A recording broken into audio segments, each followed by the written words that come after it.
not about ideas, it's about making them happen. Hello and welcome, मैं हूं doctor Tanvi Sinha और आप देख रहे हैं बिज़ तक पर स्टार्टअप के सिकंदर। आज जिस कंपनी के बारे में हम बात करेंगे वो कंपनी इंडिया की largest online automobile e commerce company है। कंपनी का नाम है ड्रूम। ये प्लेटफॉर्म यूज्ड और न्यू कार्स को बाई और सेल करने का आपको एक मंच देती है। तो चलिए कंपनी के बारे में जानते हैं कंपनी के सीईओ और फाउंडर संदीप अग्रवाल जी से। बहुत बहुत स्वागत है संदीप जी हमारे प्लेटफॉर्म बिज़ तक पर आपका। Thank you. सबसे पहले तो हम आपसे जानना चाहेंगे ड्रूम कंपनी के बारे में। जैसा कि हम जानते हैं कि वो largest online automobile e commerce platform है। ऐसे में थोड़ा सा हमारे व्यूअर समझना चाहेंगे किस तरीके से आप लोग ऑपरेट करते हैं और कंपनी के बारे में। हाँ जी बिल्कुल। तो ड्रूम बेसिकली अभी इंडिया का सबसे बड़ा ऑटोमोबाइल प्लेटफॉर्म है। ऑटोमोबाइल में बहुत कंपनीज हैं, सब ने बहुत अच्छा किया क्योंकि इंडिया की ऑटोमोबाइल मार्केट बहुत बड़ी है। पर हमारा बिजनेस मॉडल में बेसिकली हमने करीब 25,000 डीलर्स को 1100 शहरों से एग्रीगेट किया है और वो करीब हमको 2.5 lakh used car, motorcycle, scooter वगैरह वो देते हैं। और वो हम अपने जो हमारे पास ट्रैफिक आता है उनको वो व्हीकल्स वो देख सकते हैं, उस पर रिसर्च कर सकते हैं, साइड बाय साइड कंपैरिजन कर सकते हैं। और जब भी किसी को कोई व्हीकल पसंद आता है तो हम उसका फिर प्राइसिंग, इंस्पेक्शन, हिस्ट्री वो सब हम सर्टिफाई करते हैं। और उसके बाद अगर यूज़र को लोन की ज़रूरत है और इंश्योरेंस चाहिए तो उसमें भी हम मदद करते हैं। जी, लेकिन ये आइडिया आपको आया कैसे? क्योंकि 2014 में इसकी शुरुआत हुई। मुझे नहीं लगता है उस वक्त बहुत ज़्यादा इस तरह के आपको कंपटीशन मार्केट में मिला होगा। बिल्कुल। हाँ जी, ऐसा है, बिल्कुल आपने सही बोला। इनफैक्ट अभी भी बहुत अलग अलग इनोवेशंस हुई हैं ऑटोमोबाइल्स में, और ऑटोमोबाइल्स कैसे बिकनी चाहिए उसमें भी। पर जो ड्रूम का मॉडल है वो इसका आइडिया ऐसे आया कि जैसे मैं यूएसए से आया था 2011 में। तो यूएसए में मैंने देखा बहुत बड़ी डीलरशिप्स होती थी कि कई बार 5-5 एकड़ की उनके पास 1-2 हज़ार कारें होती थी और आपको बहुत सिलेक्शन मिलती थी। यहाँ पर कई बार मैं ऑटोमोबाइल मार्केट में गया तो अगर मैं पूछूं कि भाई मुझे ये वाला म्यूज़िक सिस्टम चाहिए या मुझे ऑटोमेटिक ट्रांसमिशन चाहिए, वो तो बहुत दूर की बात थी। मुझे मेरा फेवरेट एक्सटीरियर कलर भी नहीं दिखता था कई बार। तो मुझे लगा कि ये क्यों हो रहा है। तो जब मैंने देखा तो इंडिया में 5-5 एकड़ टाइप की शॉप्स पॉसिबल नहीं है। सेकंड, यहाँ पर कॉस्ट ऑफ कैपिटल बहुत ज़्यादा है। अगर मेरे पास बहुत जगह भी है तो वहाँ पर 3,000 कारें या 1,000 कारें लाने के लिए मैं कैसे, कितना पैसा, बहुत पैसा लगेगा। तो हर कंट्री का एक अलग स्ट्रक्चर होता है। तो इंडिया में मुझे लगा कि ऑटोमोबाइल की डिमांड हमेशा बहुत ज़्यादा रहेगी, पर जो इंडिया की जो टोपोग्राफी है और जो इकोनॉमिक स्ट्रक्चर है उसमें large format modern retail possible नहीं है। तो मुझे लगा कि मैं अगर ऑनलाइन में ऐसा प्लेटफॉर्म बनाऊँ जिसमें हम हर तरह की कार एक जगह एग्रीगेट कर जाएँ और जो यूज़र है वो अपने मोबाइल फ़ोन से या कंप्यूटर से सब कारों की रिसर्च कर सके, और उसको कभी ऐसा नहीं हो रहा कि ये वाला कलर नहीं है, ये वाला मॉडल नहीं है, वैसी कभी उसको दिक्कत ना आए। तो उसकी बहुत ज़्यादा इस कंट्री में ज़रूरत है जी। तो ऐसे करके ये चालू हुआ। आप डीलर्स के साथ कोलैबोरेट करके अपने काम को आगे बढ़ा रहे हैं। वो मॉडल किस तरीके से फंक्शन करता है? और जैसा कि आप बता रहे थे कि वैरायटीज बहुत कम पहले लोगों को मिलती थी, आपके जरिए अब मिल पा रही है, तो क्या कस्टमाइजेशन को भी लेकर आप उस पर काम करते हैं? हाँ जी, बेसिकली ऐसा जी। सबसे पहले तो ऐसा है कि हमारा ये मानना है कि जो इंडिया की जो यूज्ड कार मार्केट है वो एक्चुअली 85% कम्प्लीटली अनऑर्गेनाइज्ड और फ्रेगमेंटेड है। तो यूज्ड कार या तो इंडिविजुअल बेच रहा है या small mom and pop dealers बेच रहे हैं। हर शहर में आपको 50, 200, 5,000 डीलर्स मिलेंगे जो यूज्ड कारें बेच रहे हैं। तो हमें लगा कि हमारा ये मानना है कि एक पुरानी कार को सोर्स करना और उसको cleaning, buffing, polishing, dry clean करके बेचने के लिए तैयार रखना, वो यूज्ड व्हीकल डीलर से अच्छा कोई और नहीं कर सकता। और उस व्हीकल को सर्टिफाई करना और उसको प्राइस करना और यूज़र को अलग अलग ऑप्शंस देना और एक ही सिंगल विंडो से उनको certified vehicle, lot of selection, low price और लोन इंश्योरेंस देना, वो हमसे अच्छा कोई नहीं कर सकता। तो हमें ये एक यूनिक कम्बिनेशन मिला। उसके बाद क्योंकि ये टेक्नोलॉजी प्ले है तो हमें ये भी पता है जैसे पूना शायद इंडिया की one of the largest two wheeler market है, या मारुति सुजुकी स्विफ्ट डिज़ायर शायद पंजाब में सबसे ज़्यादा बिकती है, या BMW का चलन किसी एक शहर में ज़्यादा है। तो उस हिसाब से फिर हम अपनी सप्लाई को बिल्ड करते हैं, उसी हिसाब से हम यूज़र्स को लाते हैं और उनके एक्सपीरियंस को अच्छा करने के लिए हमने बहुत तरह का content, videos, buyer guide, tips, ये सब बनाया हुआ है जी। ना केवल आप जैसे बता रहे कार या टू व्हीलर और भी सेगमेंट्स में आपके हाँ कंपनी जी, काम करती है, हाँ जी, किन किन तरह के ऑटोमोबाइल हाँ जी, बिल्कुल। सेक्टर्स में आप काम हाँ कर जी, रहे हैं तो इसमें? ऐसे जी पहले तो हम सिर्फ हमने जब चालू किया था तब सिर्फ हम न्यू दिल्ली में थे जी। और सिर्फ पुरानी कारें बेचते थे। हम्म, और उसके 6 महीने बाद हमने टू व्हीलर्स बेचने शुरू किए जिसमें स्कूटर और मोटरसाइकिल आया। जी। अब हम क्या करते हैं, बाइसिकल से लेके प्लेन हर चीज़ हमारे प्लेटफॉर्म से आप खरीद सकते हैं। तो इनफैक्ट हमारे प्लेटफॉर्म पे आपको एक 3,000 रुपये की अच्छी बाइसिकल भी मिल जाएगी और आपको 70 करोड़ रुपए का एक प्लेन भी मिल जाएगा। पर हमारा जो 50% वॉल्यूम है वो करीब कार का है ओके। और और करीब 45% वॉल्यूम है वो मोटरसाइकिल और स्कूटर का है और 5% या शायद उससे भी कम में बाकी और चीज़ें बिकती है। जी जी, बहुत खुशी की बात है। अब आप जो इतने साल आपने जो भी अपना स्ट्रगल किया होगा और वो धीरे-धीरे डेवलप हो रहा है। हाँ। 2014 से आपने इसकी शुरुआत की थी, 2023 हो चुका है। इस दौरान आपने इस इंडस्ट्री में भी काफ़ी कुछ डेवलपमेंट देखा हाँ, होगा, हाँ। ऑटोमोबाइल सेक्टर में बहुत कुछ बदलाव आया होगा। वो क्या कुछ आपने देखा और उसका आपके इंडस्ट्री पे या आपके इस कंपनी पर कैसे असर पड़ा? बिल्कुल, बिल्कुल। देखिए जी, सबसे पहले जब मैंने ड्रूम को चालू किया था 2014 में, तब इंडिया दुनिया की 5th लार्जेस्ट ऑटोमोबाइल मार्केट थी। जी। तो इंडिया हमेशा से काफ़ी बड़ी मार्केट रही है और आज वो 3rd लार्जेस्ट हो चुकी है। जी। और मुझे लगता है कि सारे आप लोग आप सब इस बात को मानेंगे अगर मैं ये बोलूँगा कि 3 साल बाद शायद इंडिया 2nd लार्जेस्ट हो जी, जाए। बिल्कुल। क्योंकि हम सबसे ज़्यादा पॉपुलस कंट्री तो हो ही चुके हैं और कारों की बहुत कमी है। हालांकि रोड्स पे ट्रैफिक दिखता है वो एक अलग रीज़न से है, पर कारों की बहुत कमी है। तो एक सबसे बड़ा चेंज ये आया कि इंडिया 5th लार्जेस्ट से 2nd लार्जेस्ट बना।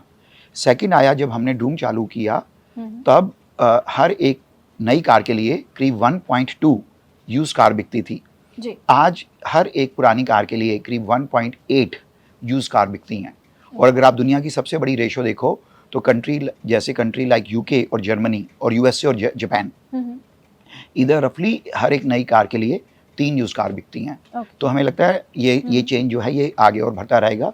दैट मीन्स कि यूज़ कार जो है वो नई कार से ज़्यादा बिकती हैं। जी। और फिर तीसरी चीज़ हमने देखी कि इंटरनेट में इतनी ज़्यादा डिपेंडेंसी बढ़ गई और कोविड के बाद तो और भी ज़्यादा हो गया कि अगर आप घर में मतलब लोग घर से ही बैठ के अपना ऑफिस का काम कर रहे हैं, बच्चे स्कूल एजुकेशन ले रहे हैं, लोग अपने लाइफ पार्टनर को ऑनलाइन ढूंढ रहे हैं, तो कार को अब ऑनलाइन खरीदना जब मैंने चालू किया था तब एकदम ऐसा लगता था कि कार कोई ऑनलाइन कैसे खरीदेगा। जी। आज भी इतना आसान नहीं है, पर मुझे लगता है कि इंटरनेट की एडॉप्शन और हर बड़े डिसीजन अब ऑनलाइन जो होने लगे हैं उसके कारण हमने देखा है कि कार की एडॉप्शन ऑनलाइन बढ़ने लगी है।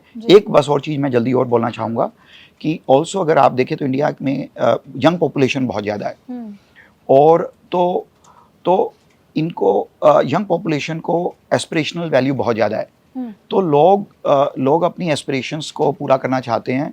तो बहुत बार लोग कोई लेट्स से अगर लोग जो है वो 10 लाख रुपए की नई कार की बजाय वो 10 लाख रुपए की हायर मॉडल पुरानी कार खरीदना पसंद करते हैं, या जिसके पास हैचबैक है वो सिडान खरीदना चाहता है, जिसके पास सिडान है वो एसयूवी खरीदना चाहता है, जिसके पास सिडान या एसयूवी है और वो इंडियन या कोरियन या जापानीज मेक की है वो जर्मन कार खरीदना चाहता है। तो प्रीमियमाइजेशन भी हो रहा है जी। तो ये सब ट्रेंड्स चल रहे हैं मार्केट में। जी, जैसा कि आप बता रहे हैं कि यूज्ड कार के बारे में आपने शुरू में भी बोला था कि ये काफ़ी फ्रैगमेंटेड भी है और इसमें मुझे लगता है कि बहुत सारे लूप होल्स की भी संभावनाएं बन जाती है। ऐसे में आपने किस तरीके से अपने जो भी आपके कस्टमर्स हैं उनमें वो विश्वास पैदा किया कि अगर ड्रूम जैसे प्लेटफॉर्म से वो कोई भी यूज्ड कार को लेते हैं तो वो बिल्कुल सही होगा और मतलब वो ट्रस्ट कर सकते हैं और वो गाड़ी उनके लिए बिल्कुल भी ऐसा नहीं होगा कि बहुत जल्दी खराब हो गई या कोई प्रॉब्लम आने वाली है। आपने बहुत सही पूछा। ये देखिए जो न्यू कार है वो न्यू कार होती है और जो यूज कार है वो यूज कार है। यूज कार में आपको हमेशा कुछ ऐसी कंसर्न्स रहेंगी जो आप नई कार में कभी सोचते भी नहीं। जैसे फॉर एग्जांपल न्यू कार में आपको कभी भी सोचने की जरूरत नहीं है ये इसका प्राइस ठीक है या नहीं। आपको शायद अफोर्ड कर पाएं या ना कर पाएं पर प्राइस हमेशा फिक्स होगा और वो होगा एमआरपी। उसी ढंग से जब नई कार आप खरीद रहे हो तो आप ये नहीं सोचते जो सेलर है मैं उसको ट्रस्ट कर सकता हूँ या नहीं, क्योंकि जो सेलर नई कार का होता है वो हमेशा ऑथराइज डीलर होता है। थर्ड है कि इस कार की कंडीशन क्या है। कुछ कार सेम 2 साल पुरानी कार गुड बैड अगली कंडीशन में हो सकती है, बट न्यू कार में कभी वो प्रॉब्लम नहीं होगी। और फोर्थ प्रॉब्लम है कि इसके डॉक्यूमेंट्स जेन्युइन है या नहीं। ये 4 प्रॉब्लम है जो आपको ये यूज कार में मिलेंगी या यूज व्हीकल में मिलेंगी, आपको न्यू में नहीं मिलेगी। तो इसको सोल्व करने के लिए हमने कैसे किया, हमने एक प्रोडक्ट बनाया ऑरेंज बुक वैल्यू, जो इंडिया का पहला एल्गोरिथमिक प्राइसिंग इंजन है। ये आपको किसी भी व्हीकल का fair market free of cost 10 second में बताता है। और ये इंडिया में ऑलमोस्ट डिफेक्टो स्टैंडर्ड बन चुका है और इसमें हमारा यूएस पेटेंट है। ये प्रोडक्ट 38 कंट्रीज में अवेलेबल है और करीब 52 करोड़ लोगों ने इसको 38 कंट्रीज में यूज़ कर चुके हैं पिछले 8 सालों में जी। तो इससे आपको प्राइस पता चल जाता है, फेयर मार्केट वैल्यू। फिर हमारी एक सेपरेट ऐप है इको, जिससे आपको इंस्पेक्शन के बारे, जैसे यूज कार है तो उसमें बैटरी लाइफ कितनी बची है, टायर की लाइफ कितनी है, कोई पार्ट्स खराब तो नहीं है, कोई पार्ट्स जेन्युइन की बजाय डुप्लीकेट तो नहीं लगे हुए, तो इन सब का दिक्कत रहता है। तो हमारी एक सेपरेट ऐप है और ये ऐप 15,600 ऑटो मैकेनिक्स 1100 सिटीज़ में यूज़ करते हैं। और जो भी कार अगर आप हमारे प्लेटफॉर्म से खरीदते हो तो वो कार इंस्पेक्ट किए बिना, सर्टिफाई किए बिना हम आपको बायर को नहीं देते। फिर इंडिया में करीब 25 करोड़ जो व्हीकल है वो डिपार्टमेंट ऑफ आरटीओ में रजिस्टर्ड है। उसमें से करीब 22.5 करोड़ व्हीकल्स का हमारे पास पूरा हिस्टोरिकल रिकॉर्ड है कि ये पुरानी कार में पहले 3 ओनर्स थे, इसमें डिस्प्यूटेड टाइटल है, ये थेफ्ट हिस्ट्री है, या पुलिस ने ब्लैकलिस्ट किया हुआ है, या इस कार का बार बार एक्सीडेंट क्लेम किया गया है। तो ये हिस्ट्री आपको मिल जाती है। उसके बाद आपकी मर्जी, आपको पसंद है या नहीं। कुछ लोग बोलते हैं मुझे सिंगल ओनर कार चाहिए, कुछ बोलते हैं कि मुझे ओनर्स का फ़र्क नहीं पड़ता, कार ठीक होनी चाहिए। तो ऐसे करके हमने अलग अलग टूल बनाए हैं। उसके अलावा जैसे मैं आपको बताऊंगा कि जैसे हमारा ये है जो सेलर्स हैं, वो हमारे पास सिर्फ इंडिविजुअल आप और मैं एंड यूज़र को नहीं बेच सकते। हम सिर्फ डीलर्स को अलाउ करते हैं बेचने के लिए। और डीलर को अलाउ करने में मैं अगर आपको एक बार एग्जांपल दूं, 3,25,000 डीलर्स ने 9 सालों में हमारे प्लेटफॉर्म पे अप्लाई किया है एक्टिव होने के लिए, और हमने उसमें से करीब सिर्फ 25,000 डीलर्स को अलाउ किया है। सो हमारा 7% एक्सेप्टेंस रेट है। तो ऑरेंज बुक वैल्यू से प्राइसिंग का पता चल गया, इको से इंस्पेक्शन का, हमारा प्रोडक्ट से हिस्ट्री का आपको हिस्ट्री पता चल गया, और जो सेलर है वो पूरा वेरीफाइड है और पूरा उसको इवेलुएट किया गया है, उसके बाद इसको लाइव किया गया है। जी बिल्कुल, ऐसे लगता है कि जैसे ठोक बजा के आपने पूरी व्यवस्था कर दी है ताकि जो भी कस्टमर आए आपके प्लेटफॉर्म से, वो अगर यूज कर लेता हो तो उसे कहीं से भी डाउट उसके मन में ना बचे। और जिस ऑरेंज बुक की बात कर रहे थे वो ये ऑरेंज बुक है, आप इसके बारे में थोड़ा सा एक बार और बता दें हमारे व्यूअर्स, इसके बारे में जरूर जानना चाहेंगे। काफी इंटरेस्टिंग बुक का लुक भी है और मुझे लगता है मैंने इस बुक को देखा है, इस बुक में आपको काफी सारी डिटेल्स भी मिल जाएगी। हाँ जी बिल्कुल। तो ऐसे जी ये ऑरेंज बुक जब हमने ड्रूम चालू किया 9 साल पहले जी, तो करीब उसी टाइम में हमारा ये पहला प्रोडक्ट था ड्रूम के बाद, जिसमें आपको किसी भी यूज व्हीकल का प्राइसिंग मिलेगा।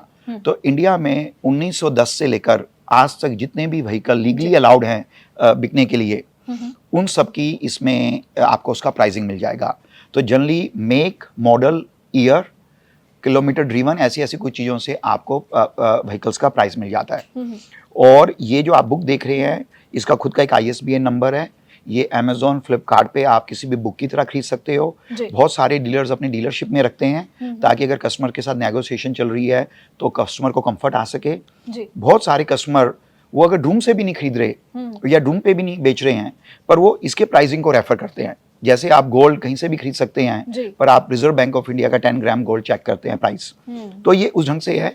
इसमें बुक भी है, इसमें ऐप भी है, इसमें ऑफलाइन ऐप भी है, और उसके अलावा हमारे पास इसका एंटरप्राइज प्रोडक्ट भी है। तो इंडिया के जो लार्ज बैंक्स और इंश्योरेंस कंपनीज हैं, वो लोन देने से पहले या इंश्योरेंस देने से पहले हमारे प्राइसिंग को रेफर करते हैं उस व्हीकल की फाइल पूरा प्रॉपर बनाने के लिए। जी, इसको एज अ रेफरेंस भी आप इस्तेमाल कर सकते हैं। और साथ ही इसके बारे में हम समझना चाहेंगे क्या इसे टाइम टू टाइम कैसे अपडेट किया जाता है, बिकॉज प्राइस को लेकर तो हाँ जी बिल्कुल। तो ऐसे जी ये जो बुक आपके पास है, ये जो बुक है ये कोविड से पहले हर क्वार्टर अपडेट होती थी। कोविड के बाद जैसे डिजिटल टेक्नोलॉजीज का अडॉप्शन ज़्यादा हुआ, कई बार लोगों को रिजर्वेशन भी रहा कि फिजिकल चीज़ों को के साथ ज़्यादा इंटरेक्ट ना करे, तो हमने इसकी फ्रिक्वेंसी बुक की कम कर दी है। पर जब फ्रीक्वेंसी तब पहले ज़्यादा थी और आज भी कम है, पर दोनों सिचुएशन में एक चीज़ जो सच्चाई है वो ये है कि इसमें जितने भी इंडिया में नए व्हीकल लॉन्च हुए, फिर अचानक किसी कई बार आप अखबार में पढ़ते होंगे कि एक कोई पर्टिकुलर व्हीकल का रिकॉल हुआ, या उसमें किसी में एक बैटरी में खराबी आ गई, तो उसके कारण उनकी रीसेल वैल्यू जैसे कम हो जाती है। या कोई एक नया व्हीकल लॉन्च हुआ, वो अचानक इतना पॉपुलर होता है कि वो और एस्टेब्लिश व्हीकल से ज़्यादा प्राइस में बिकने लग जाता है।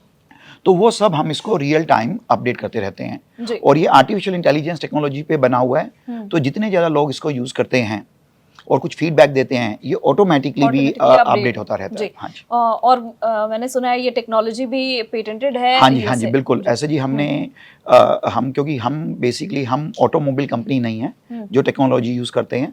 हम एक्चुअली टेक्नोलॉजी कंपनी है जो ऑटोमोबाइल बेचते हैं। जी। तो हमारा सारा काम टेक्नोलॉजी के अराउंड होता है। इसका हमने करीब 8.5 साल पहले हमने पेटेंट फाइल किया था यूएस में, और करीब 1 डेढ़ साल पहले हमको पूरा अप्रूव पेटेंट मिला है। तो हमारी जो प्राइस यूज व्हीकल को प्राइसिंग एस्टेब्लिश करने की जो मैथोलॉजी है वो उसका पेटेंट है हमारे पास। जी। हम ड्रूम के बारे में और भी आपसे जानने की कोशिश करेंगे, लेकिन अभी थोड़ा सा मैं आपके बारे में जानना चाहूँगी। हाँ। जैसा कि मैंने पढ़ा है, सुना है कि और आप बता भी रहे थे कि आप इससे पहले यूएस में आप थे, वहाँ पर आपने दूसरी कंपनियों में काम हाँ जी, किया। हाँ जी। थोड़ा सा आपके शुरुआती दिन के बारे में मैं हाँ जी, जानना हाँ जी। चाहूँगी। हमारे व्यूअर्स भी काफ़ी इंटरेस्टेड हाँ होंगे, जी, बिकॉज जब यूनिकॉर्न कंपनी की बात आती है तो ना केवल आइडिया, लेकिन वो जो पर्सन है उस आइडिया के पीछे हाँ। उसके बारे में भी जानने हाँ में जी। काफ़ी इंटरेस्ट लोग रखते हैं। हाँ जी, बिल्कुल, जी। बिल्कुल। तो ऐसे जी मतलब I was born and raised in Chandigarh. मेरे फादर हरियाणा गवर्नमेंट में एक सीनियर पोजीशन पे काम करते थे। जी। तो मुझे बिल्कुल सिंपल मिडिल क्लास अपब्रिंगिंग मिली। हालाँकि मैं चंडीगढ़ में पैदा हुआ था, बट जब मैं 4 साल का था तो मेरे फादर की हरियाणा के स्मॉल विलेजेस में हाँ, हरियाणा के स्मॉल विलेजेस में उनकी ट्रांसफ़र होती गई, और उसके कारण मेरी स्कूलिंग हरियाणा के स्मॉल विलेजेस में हुई। और फिर मैं थोड़ा सा जब जैसे फिर उसके बाद मैंने काफ़ी लोग जो टेक्नोलॉजी में अगर आप देखेंगे तो वो इंजीनियरिंग बैकग्राउंड से होते हैं, टेक्नोलॉजी बैकग्राउंड से होते हैं, पर मैंने बीकॉम किया। उसके बाद मैंने अपनी एक मास्टर्स की, और करीब जब पहला .com बूम चल रहा था, उस टाइम में मैं यूएसए में अपनी एमबीए करने गया। तो वहाँ पर मैंने एमबीए की, और उसके बाद एक कंपनी है schwab.com जो दुनिया की सबसे बड़ी ऑनलाइन स्टॉक ब्रोकरिंग फर्म है, जी। और मैंने वहाँ पर कई साल काम किया। उसके बाद मैंने माइक्रोसॉफ्ट में काम किया, उनके कॉर्पोरेट हेडक्वार्टर में रेडमंड वाशिंगटन में। उसके बाद मैंने वॉल स्ट्रीट पे एज अ एनालिस्ट काम किया, और उस टाइम मेरे को इंटरनेट की नॉलेज बहुत बढ़ी, क्योंकि कंपनीज जैसे Google, Amazon, Apple, Microsoft, Facebook, इन सब कंपनीज पे मैं रिसर्च करता था। जी। तो मैं यूएसए में सेटल था, सिलिकॉन वैली में, और वहाँ मैंने 15 साल लगाए, और मेरा इंडिया में आने का कोई प्लान नहीं था। पर 2010 में जब मेक माई ट्रिप का आईपीओ आया, तो मुझे अचानक लगा कि इंटरनेट तो 19 साल से चालू है, और इंडिया से कोई बड़ी internet company Google, Amazon, Facebook type की कोई नहीं निकली। तो अब क्या होने लगा कि अचानक एक कंपनी का आईपीओ आया है। तो मैं इंडिया आया। मैं यहाँ पर उस टाइम सिर्फ 5-6 इंटरनेट कंपनीज थी। मैं उन सबके फाउंडर से मिला, और मुझे अब लगा कि हालांकि इंडिया लेट है इंटरनेट को अडॉप्ट करने में, पर अगले 10 सालों में इंडिया में बहुत रेवोल्यूशन हो सकता है डिजिटल इकोनॉमी में। जी। तो फिर मुझे ऐसा लगा कि मैं खाली as a Wall Street analyst की तरह रिसर्च रिपोर्ट लिखने की बजाय मैं खुद कोई बिजनेस क्यों नहीं इंटरनेट में क्रिएट करता। तो मैंने एक्चुअली 2010 में, अभी मैं कैलिफोर्निया में ही था, मैंने अपने घर से मैंने अपने पहले वेंचर को चालू किया। उसका काफ़ी लोगों को उनके बारे में पता होगा, वो shopclues.com, वो इंडिया की सबसे पहली मार्केट प्लेस थी। जैसे आज की डेट में स्विगी और जोमेटो फूड में मार्केट प्लेस है, ओला और ऊबर राइड शेयरिंग में मार्केट प्लेस है। मैंने इंडिपेंडेंट ऑफ कैटेगरी इंडिया की पहली मार्केट प्लेस बनाई शॉपक्लूज में, और उस समय के लिए वो कंपनी बहुत ज़्यादा एडवांस थी, और हमने वहाँ पर बहुत अच्छा किया। हम इंडिया की जैसे आज इंडिया में 106 यूनिकॉर्न है, तो वो कंपनी इंडिया की 4th यूनिकॉर्न बनी। तो मेरे को बहुत ज़्यादा उससे मतलब मैं अपने आप को बहुत भाग्यशाली मानता हूँ कि मुझे वो मौका मिला करने का। जी। और उसके बाद उस कंपनी से मेरा कुछ पर्सनल क्राइसिस था। उसके बाद मैंने उस कंपनी से एग्जिट किया, और जब मेरा क्राइसिस सॉल्व हुआ तब मैंने ड्रूम को चालू किया। जी। और अब करीब 9 ईयर से हम ड्रूम को बिल्ड कर रहे हैं। जी। लेकिन जो आप बता रहे थे जॉब से बिजनेस की तरफ मुड़ना, वो बहुत आसान डिसीजन नहीं होता है, बिकॉज आपके पास ऑलरेडी एक एस्टैब्लिश जॉब होता है, सैलरी होती है, एक कंफर्ट लाइफ होता है, और डेफिनेटली हम जानते हैं कि एज एन एंटरप्रेन्योर काफ़ी ज़्यादा स्ट्रगल होता है, क्योंकि आप किसी आइडिया पे काम कर रहे हैं तो नॉट नेसेसरली वो इतने आसानी से वो वर्कआउट कर ही जाएगा। तो ऐसे में हम आपसे ये समझना चाहेंगे कि कैसे ये ट्रांजिशन पीरियड को आपने हैंडल किया, और आप हमारे व्यूअर्स को क्या बताना चाहेंगे, किस तरीके से वो अगर जॉब छोड़ के अगर बिजनेस की तरफ मुड़ना चाहते हैं बिल्कुल, तो बिल्कुल। क्या करें? नहीं देखिए, आई थिंक अगर आप कभी भी कोई जॉब कर रहे हैं तो उससे आपका घर चलता है। शायद उस जॉब के पीछे आपने बहुत मेहनत की होगी, हो सकता है आपने उसके लिए फॉर्मल एजुकेशन ली हुई है। तो जो हम बहुत कैजुअली बोल देते हैं जॉब है, पर जॉब को पाना बहुत मुश्किल है और उससे ज़्यादा मुश्किल है जॉब को छोड़ना।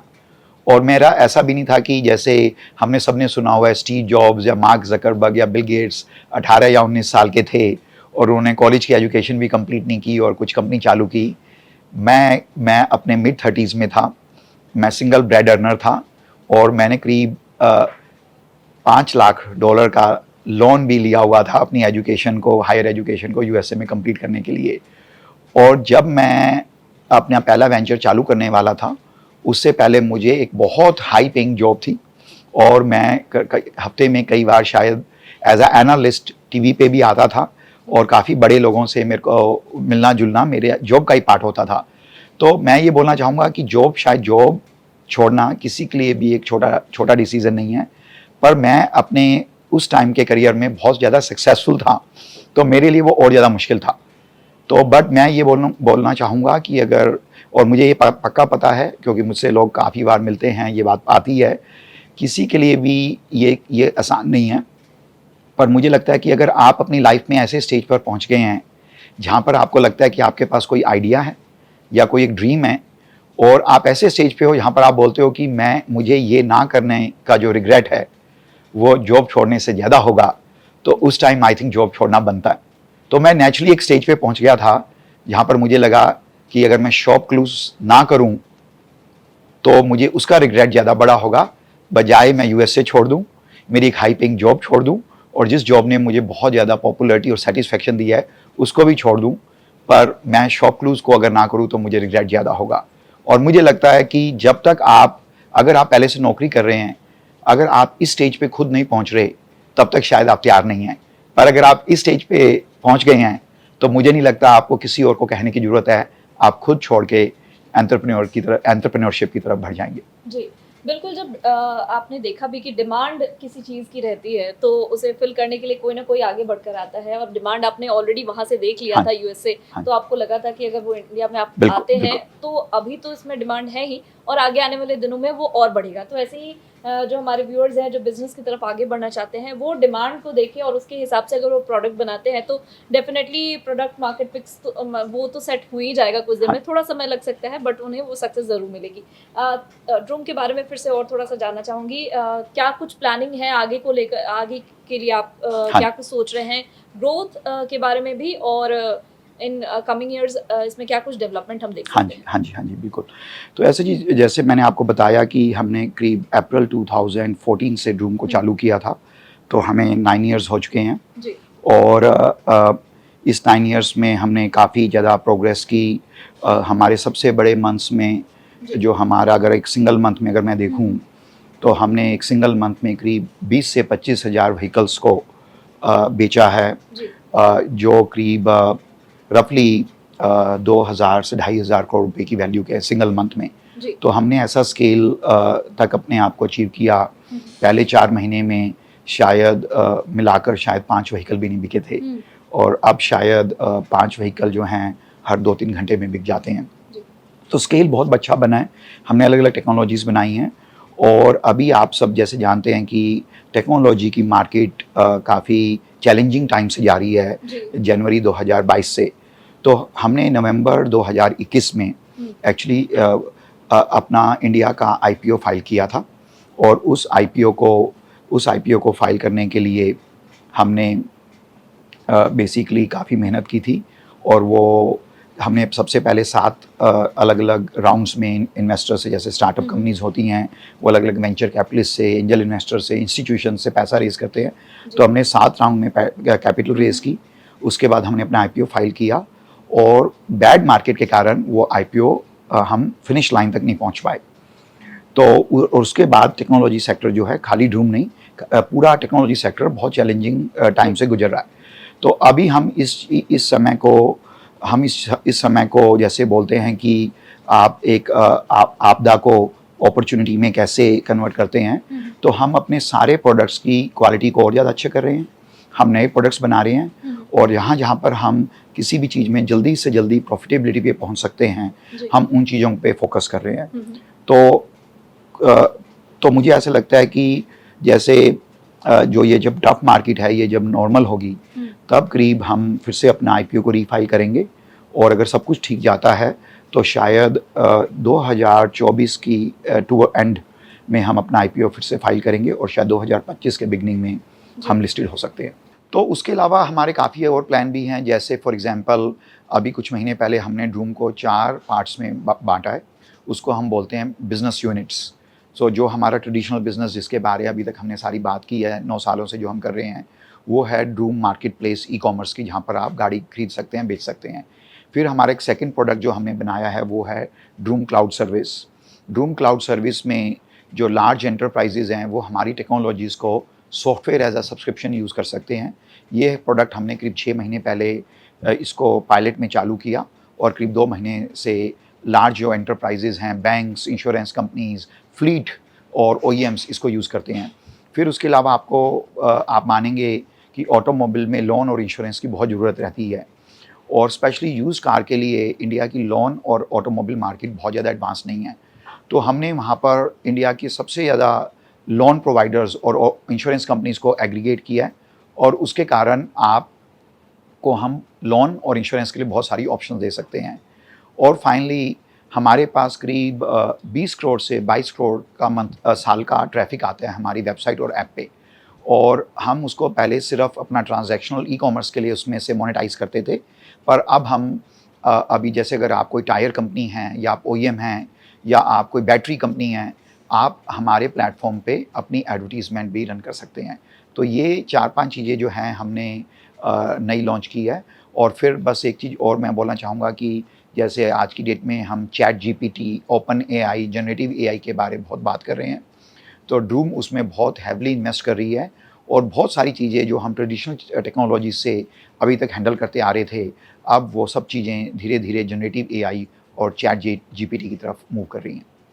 जी, मार्केट आपका है यूज्ड और न्यू कार दोनों का, तो इसके रेशियो को हम किस तरीके से देख सकते हैं? हाँ जी, बिल्कुल ऐसे ही जैसे मैंने आपको पहले एक बार आपके एक प्रीवियस क्वेश्चन में बताया था कि न्यू कार तो हर जैसे जो इंडिया में जो टॉप ब्रांड्स हैं जैसे कि मारुति सुजुकी या हुंडई और टोयोटा, और भी बहुत आते रहते हैं ब्रांड, इनकी कई हज़ारों में या हज़ारों में इनकी कई बार डीलरशिप्स होती है।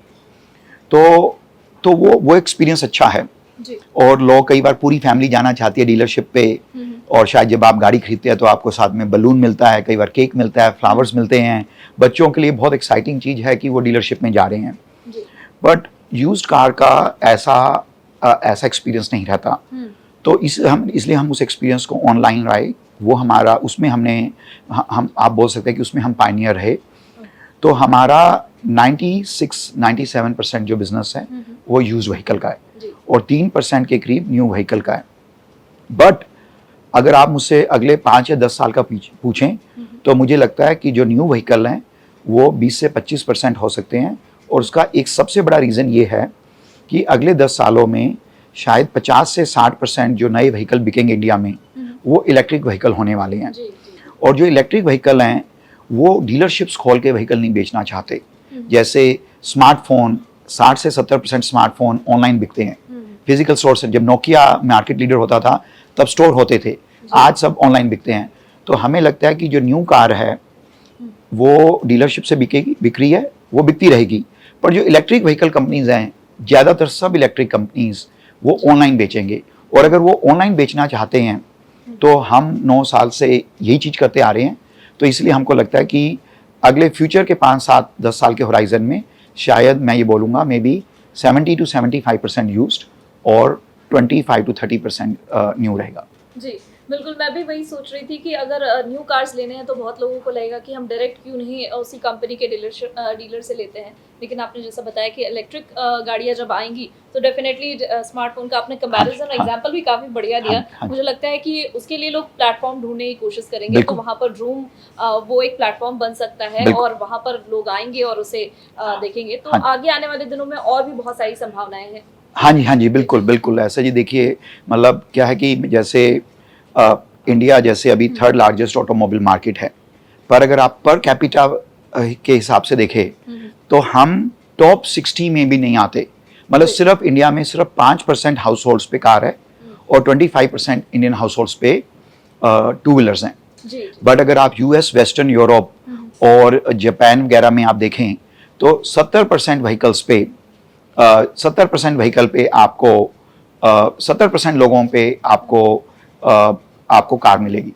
तो अभी इंडिया में इसीलिए इलेक्ट्रिक व्हीकल एक बहुत बड़ा ड्राइवर है। फिर एक मैंने आपको पहले मेंशन किया था कि जो यूथ है वो उनको एस्पिरेशनल वैल्यू ज़्यादा है, तो वो अपने आप को पैम्पर करना चाहते हैं, वो नए वो और अपने आप को जल्दी जल्दी अपग्रेड करना चाहते हैं। तो मुझे लगता है कि जो ऑटोमोबाइल मार्केट है वो बहुत ही ज़्यादा एक्साइटिंग रहेगी इंडिया में। संदीप जी, कंपनी के बारे में तो हम आपसे जानने की कोशिश कर ही रहे हैं, लेकिन यहाँ पर हम ये भी जानना चाहेंगे कि कंपनी आखिर पैसा कमाती कैसे है? हाँ जी बिल्कुल। तो ऐसे जी हमारे मॉडल में बायर से हम कुछ फीस वगैरह नहीं लेते। ओके। और जब भी कोई हमारे प्लेटफॉर्म पे गाड़ी बिकती है तो सेलर से हम एक सेलिंग सर्विस फ़ी लेते हैं। वो एडवांस में उनका वो फिक्स्ड परसेंटेज रहता है जी। और वो सेलर्स को पता रहता है, और तो वो हमारा मेन सोर्स ऑफ रेवेन्यू है। उसके अलावा अगर जब बायर बोलता है कि अगर उसको लोन और इंश्योरेंस चाहिए तो जो लोन प्रोवाइडर्स हैं वो हमको एक फ़ीस देते हैं जब लोन डिसबर्स हो जाता है। और उसी ढंग से अगर बायर इंश्योरेंस लेता है तो हमें इंश्योरेंस प्रीमियम पे उसको एक तरह का आप ये मान सकते हैं कि जैसे इंश्योरेंस एजेंट को इंश्योरेंस पॉलिसी बेचने पे फ़ीस मिलती है, जी। उसी ढंग से ड्रूम को इंश्योरेंस के लिए फ़ीस मिलती है। तो ये तीन हमारे सबसे ट्रेडिशनल रेवेन्यू सोर्सेज हैं। जी। उसके अलावा हमारे पास कुछ सॉफ्टवेयर प्रोडक्ट्स हैं जिसको सब्सक्रिप्शन की तरह हम बेचते हैं, तो उसमें सॉफ्टवेयर एज अ सर्विस की तरह हैं। उसके अलावा हमारे पास थोड़ा सा एडवर्टाइजिंग और मार्केटिंग का भी है, क्योंकि हमारे पास काफ़ी ट्रैफिक है ऑनलाइन, तो हम जो एडवर्टाइजर्स हैं वो हमारे प्लेटफॉर्म पे अपनी एड कैंपेन चला सकते हैं और उसके थ्रू भी हमको एडवर्टाइजिंग रेवेन्यू होता है। So e commerce revenue, software as a service revenue और मार्केटिंग सर्विसेज रेवेन्यू। जी। तो बेसिकली एक तरह से देखें तो जब कोई यूज्ड कार की बात कर रहे हो या न्यू कार या न्यू व्हीकल के बारे में बात कर रहे हो, तो वहाँ पर जो बायर हैं उन पर बर्डन नहीं पड़ता है, वो जो भी डीलर हैं या मिडलमैन हैं उन पर ये बर्डन होता है। हाँ जी, नहीं, बायर के लिए सब कुछ बायर को तो सिर्फ वहीं वो उस चीज़ पे खर्च करना है जो वो खरीदना चाहते हैं। जी। और इनफैक्ट हमारे प्लेटफॉर्म पे आपको करीब 15 से 18% कार की वैल्यू कम मिलेगी, क्योंकि हमें एक्सपेंसिव फिजिकल स्टोर नहीं खोले हुए, जी जी जी। और हम बेसिकली हर चीज़ को टेक्नोलॉजी से सॉल्व करते हैं, तो उससे कीमत कम आती है। तो बायर के लिए तो लार्ज सिलेक्शन, लो प्राइस और सर्टिफाइड व्हीकल और वेरीफाइड सेलर, सब कुछ एक्सपीरियंस है। और जो सारी की सारी जो हमारी पेमेंट्स है वो जो बिज़नेस जो हमारे प्लेटफॉर्म को यूज़ करके सेल करना चाहते हैं उनके थ्रू है। जी, संदीप जी, इंडिया में एंटरप्रेन्योरियल माइंडसेट जो है वो काफ़ी ग्रो कर रही है और ऐसे में हम देख रहे हैं कि बहुत लोग बिज़नेस के लिए आगे बढ़कर आ रहे हैं। लेकिन फिर भी जितने अगर हम देखें संख्या में लोग आगे आ रहे हैं, बिज़नेस को लेकर आगे बढ़ रहे हैं, इंटरेस्टेड हो रहे हैं, लेकिन सक्सेस रेट उतना ज़्यादा हमें नज़र नहीं आता है। आप ऑलरेडी 2 सक्सेसफुल यूनिकॉर्न कंपनी को आप आगे लेकर आ चुके हैं। एक शॉपक्लूज़ के बारे में हमने बात की और ड्रूमटो कंपनी के बारे में आज हम पूरे एपिसोड में चर्चा कर रहे हैं। ऐसे में आपको क्या लगता है, क्या रीज़न है इसके पीछे? क्यों लोग अनसक्सेसफुल होते हैं और आप उन्हें क्या बताना चाहेंगे सक्सेस की तरफ वो आगे कैसे बढ़ें? हाँ, नहीं बिल्कुल आपने बिल्कुल सही बोला। अगर आप हिस्टोरिकली भी देखिए, इवन यूएसए में या चाइना में जो मॉडर्न स्टाइल से हम स्टार्टअप कंपनीज बनाते हैं, जी। ये करीब 1950 और 1955 से ऐसे चालू हुआ है, जहाँ पर कोई एक एंटरप्रेन्योर है, उसके पास कोई आइडिया है, फिर आप कभी टीम बनाते हैं, पैसा रेज करते हैं, कुछ प्रोडक्ट या सर्विस बनाते हैं, फिर उसको आप स्केल करते हैं।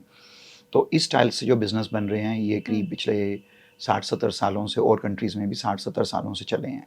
जी। तो अगर आप इन सब का अगर आप एम्पिरिकल एविडेंस देखें तो करीब 98% स्टार्टअप्स जो हैं वो फेल हो जाती हैं। और ये बिकॉज़ ये इसका नेचर ही ऐसा है, शायद इसी कारण एंटरप्रेन्योरशिप जो है हर किसी के लिए लॉजिकल चॉइस नहीं है जी। करियर के लिए।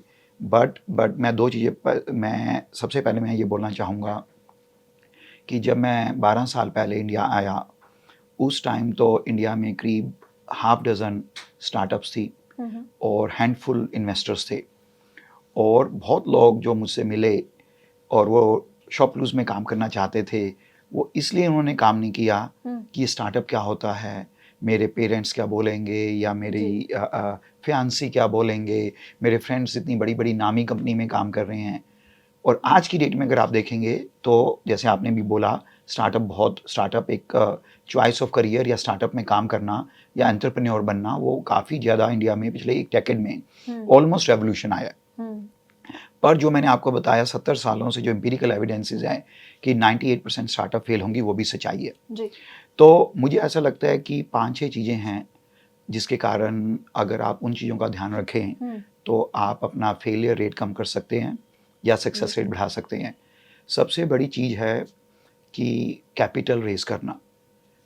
आज की डेट में जो हम कंपनीज बनाते हैं वो ऐसी नहीं है कि जिसमें आपको 2000 एकर्स की लैंड की ज़रूरत है, आपको 1000 करोड़ का लोन की ज़रूरत है, आप जर्मनी या जापान से कोई मशीन इंपोर्ट कर रहे हो।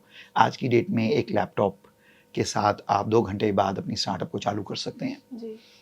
पर फिर भी ऑन द वे आपको काफ़ी बार कैपिटल चाहिए होती है। और जो कैपिटल रेजिंग है, मैंने तो वॉल स्ट्रीट में काम किया है और मुझे कैपिटल और फंड से डील करना काफ़ी आता था, पर फिर भी मैं ये बोलूँगा कि 2 यूनिकॉर्न बनाने के बाद भी, वॉल स्ट्रीट में काम करने के बाद भी फंड रेजिंग जो है वो बहुत डिफ़िकल्ट है। वो बहुत ज़्यादा स्टीप लर्निंग है उसमें। जी। तो मेरा सब एंटरप्रेन्योर से यही बोलना होगा कि आप फंड रेजिंग को कभी अंडर एस्टिमेट मत कीजिए। सेकंड चीज़ जो मैं बोलूँगा, मैं वो ये बोलूँगा कि स्टार्टअप कंपनीज़ में आप किसके साथ टीम अप करते हो और आपके इनिशियल टीम मेंबर्स कौन हैं, वो बहुत ज़्यादा इम्पोर्टेंट है। अगर आप की टीम में बहुत स्ट्रॉन्ग बॉन्डिंग है, टफ कमिटमेंट है और आप रात को 2 बजे तक भी बिना किसी कंप्लेंट के काम कर सकते हैं और आपको काम के अलावा भी सोशलाइज करने में भी अपनी टीम के बियॉन्ड किसी की ज़रूरत नहीं है, तो आपकी कंपनी की सक्सेस को कोई नहीं रोक सकता। जी। उसके अलावा मैं ये बोलना चाहूँगा कि अगर आप टेक्नोलॉजी को यूज़ करते हैं, जो किसी भी एरा में अलग-अलग टेक्नोलॉजीज़ होती हैं, आज की जो लेटेस्ट टेक्नोलॉजीज़ हैं, अगर आप उसको यूज़ कर रहे हैं, तो आपकी एक्सपेंसिव रिसोर्सेज़ पे डिपेंडेंसी कम होगी, तो उससे आप अपनी सक्सेस को बढ़ा सकते हैं। सेकंड और फिर मैं एक और चीज़ बोलूँगा, वो ये बोलूँगा कि जो बिज़नेसेस हैं, जो न्यू एज बिज़नेसेस हैं, उनको टाइम लगता है प्रॉफिटेबिलिटी तक पहुँचने के लिए। जी। पर तब तक अगर आप फ्रूगल हैं और आप जितना खर्च कर रहे हैं उसको आप मेजर करते हैं, तो उसके कारण आप अपनी लॉन्जिविटी को बढ़ा देते हैं। और उसके अलावा एक चीज़ मैं और बोलूँगा कि चाहे आप प्रोग्रामर हैं, चाहे आप मार्केटिंग के गुरु हैं, चाहे आप सेल्स कर सकते हैं, चाहे आप बिज़नेस डेवलपमेंट कर सकते हैं, टीम को हायर और फायर करना, इन्वेस्टर्स को अट्रैक्ट करना और किसी भी बिज़नेस पार्टनर के साथ एक अच्छी डील बनाना, ये 3 चीज़ों में आपको बहुत ज़्यादा चार्म और सेल्समैनशिप की ज़रूरत है। जी। तो बहुत सारे लोग जो होते हैं वो एक चीज़ में बहुत अच्छे होते हैं, बट अगर आप यूएसए के पुराने एंटरप्रेन्योर्स की वीडियोस और फोटोज़ भी देखोगे, तो वो एक काम वो बहुत बखूबी निभाते थे। वो अपनी कंपनी के सबसे बड़े ब्रांड एम्बेसडर और सेल्समैन होते थे। जी। तो ये 5-6 चीज़ों का अगर मुझे लगता है अगर एंटरप्रेन्योर ध्यान रखें, तो वो अपनी सक्सेस को काफ़ी ज़्यादा बढ़ा सकते हैं। जी, आप खुद भी एंजल इन्वेस्टर हैं, ऐसे में आप कंपनियों में इन्वेस्ट करते होंगे, तो देखते होंगे कि आपके लिए कौन-सी चीज़ें ऐसे खास होती हैं जिसको देखकर आप सोचते हैं कि हाँ जी, इन कंपनियों में पैसा लगाने से आपको भी फ़ायदा होगा और कंपनी वो शायद फ्यूचर में ग्रो कर सकती हाँ है। जी, क्या की पॉइंट्स होते हैं जिसके ज़रिए कोई भी इन्वेस्टर ये सोचता है कि कंपनी प्रॉफिटेबल हो सकती है? हाँ जी। नहीं, आपने बिल्कुल ठीक बोला। तो इसमें देखिए मैं एक टाइम था कि जब मैं सबसे पहली बार अपनी स्टार्टअप कंपनी चला रहा हूँ और मैं पैसे रेज़ कर रहा हूँ और उससे पहले मैं वॉल स्ट्रीट एनालिस्ट था। तो मुझे समझ नहीं आता था कि मैं तो अभी कंपनी चालू करने वाला हूँ और जो इन्वेस्टर हैं वो मुझे कैसे इवैल्यूएट करेंगे। जी। और ओवर टाइम मुझे बहुत अच्छा मौका मिला जहाँ मैं 2 बड़ी कंपनी बना पाया और अभी मैं करीब 50 कंपनी में खुद भी इन्वेस्टर हूँ। तो मतलब उस केस में मुझे लगता है सबसे बड़ी चीज़ है पैशन इन्वेस्टर का। जी। जो फाउंडर्स का या एंटरप्रेन्योर्स का जो पैशन है, जी। मुझे लगता है वो नंबर 1 चीज़ है। जनरली आपने देखा होगा अगर आप किसी भी सक्सेसफुल आदमी को किसी भी फील्ड में देखें, तो वो जनरली उसके लिए आपको पैशनेट दिखेंगे। जी। सबको पॉपुलैरिटी शायद सबको पसंद है, पैसा बनाना किसको पसंद ना होगा, बट अगर आप वो चीज़ कर रहे हैं जिसके लिए आप पैशनेट हैं, तो वो आपको एक नेचुरल एक ज़्यादा माइलेज देती है आपके एफर्ट का। सो मुझे लगता है सबसे, जब मैं इन्वेस्ट करता हूँ तो सबसे बड़ी चीज़ मैं देखता हूँ एंटरप्रेन्योर का पैशन। सेकंड मैं देखता हूँ कमिटमेंट। कुछ जैसे बोलते हैं कि मैंने इस चीज़ के लिए मैं तो कफन डालकर उतर गया हूँ। तो जो फाउंडर्स का, जैसे जब मैंने शॉपक्लूज़ चालू करा था तो मैं सिलिकॉन वैली में था। तो मुझे बहुत सारे इन्वेस्टर्स ने इसलिए रिजेक्ट कर दिया क्योंकि उनको लगता था कि ये इंसान अपनी हाई पेइंग जॉब और यूएसए को कभी नहीं छोड़ेगा। और जब मैं जैसे यूएसए से इंडिया आ गया तो लोगों का एकदम विश्वास बढ़ गया, नज़रिया बदल गया कि इन्होंने तो इतना बड़ा सेक्रीफाइस लाए हैं, इससे ज़्यादा कमिटमेंट और क्या होगी। उसके अलावा आपके स्टार्टअप में सिर्फ आपके पास एक आइडिया या ड्रीम है, पर आप उस आइडिया और ड्रीम को कितनी विविडली, कितनी क्लैरिटी के साथ आज आर्टिकुलेट करके बता सकते हो कि मैं स्टार्टअप ऐसे ऐसे कर कर बनाऊंगा, मुझे कितना पैसा चाहिए, वो पैसा कहाँ लगेगा और उससे हम क्या अचीव करेंगे। ये चीज़ें होने से पहले अगर आप आर्टिकुलेट कर पाओ तो वैसे फाउंडर के चांसेस ज़्यादा सक्सेसफुल होते हैं। तो मेरी एंजल इन्वेस्टिंग में ये चीज़ बहुत जाती है। और एक दो चीज़ें जो फाउंडर के अलावा मैं ध्यान देता हूँ वो मैं ये देता हूँ कि आप प्रॉब्लम क्या सॉल्व कर रहे हैं, और वो जो प्रॉब्लम जो सॉल्व कर रहे हैं वो एक छोटी प्रॉब्लम है या बड़ी है।